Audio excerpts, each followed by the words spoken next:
السلام علیکم میرے بھائی اور دوستو، میرا نام ہے فرمان ملک اور آپ دیکھ رہے ہیں آپ کا چینل صفا 786۔ تو گھر میں اگر کوئی چپل الٹی پڑی ہے تو اس کے اوپر شیطان اپنا تخت لگا لیتا ہے اور گھر کو برباد کر دیتا ہے۔ آپ نے کچھ ایسی باتیں تو سنی ہی ہوں گی، اور شام کے ٹائم آپ دیکھتے ہیں عورتیں گھر میں جھاڑو لگاتی ہیں تو اس سے ہوتا کیا ہے، گھر کی برکت ساری باہر چلی جاتی ہے۔ اس بارے میں بھی آج بات کریں گے۔ اور تیسری بات، اگر ہم تکیے کے اوپر بیٹھتے ہیں تو ہمارے سر پہ قرضہ پورا چڑھ جاتا ہے، ہم غریب ہو جاتے ہیں۔ تو ان باتوں میں کیا سچائی ہے اور کیا جھوٹ ہے، اس بارے میں ہم آج بات کریں گے۔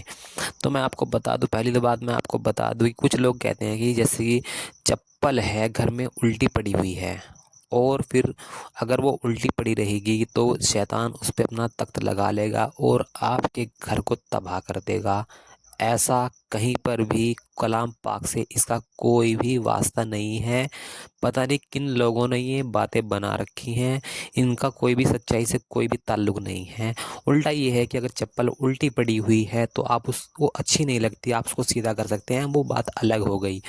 اور دوسری بات ہے، گھر میں شام کے ٹائم عصر کے آس پاس میں جب جھاڑو لگاتے ہیں تو عورتیں کہتی ہیں کہ اس سے ساری گھر کی برکت ختم ہو جاتی ہے۔ مجھے تو لگتا ہے کہ یہ باتیں کام سے بچنے کے لیے کسی عورتوں نے ہی بنائی ہوں گی، لیکن اس کا کسی بھی حدیث سے یا کلام پاک سے کوئی بھی لینا دینا نہیں ہے۔ یہ صرف ایسے ہی ریتی رواج ہے جو کہ آدمیوں نے بنا دیے ہیں۔ اور تیسری بات ہم بات کرتے ہیں کہ تکیے کے اوپر اگر آپ بیٹھیں گے تو آپ کے سر پہ قرضہ ہو جائے گا۔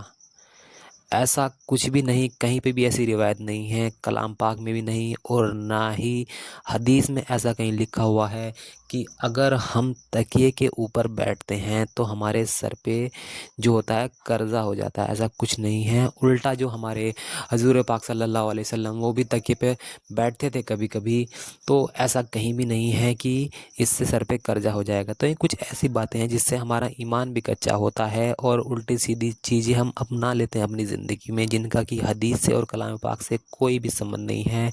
اگر ہمیں کچھ چیزیں اپنی زندگی میں اپنانی بھی ہیں تو ہمارے رسول کی سنتیں ہیں، ان کے جینے کا طور طریقہ ہے، اور نمازیں پڑھنی ہیں، یہ اس طرح کی چیزیں ہمیں زندگی میں اپنانی چاہیے۔ اور ہمیں کم سے کم اتنا دین تو آنا ہی چاہیے کہ ہمیں پتہ ہو کہ حلال اور حرام میں کیا فرق ہے، اور کیا ریتی رواج ہیں الٹے سیدھے جنہیں ہم اپنا لیتے ہیں، جن کا کوئی سبندھ نہیں ہے ہمارے دین سے۔ تو میرے بھائی اور دوستو، اگر آپ کو میری ویڈیو ہیلپ فل لگی ہو اور کچھ دین کے بارے میں آپ کو جاننے کو ملا ہو تو اسے شیئر کر کے لائک کریے۔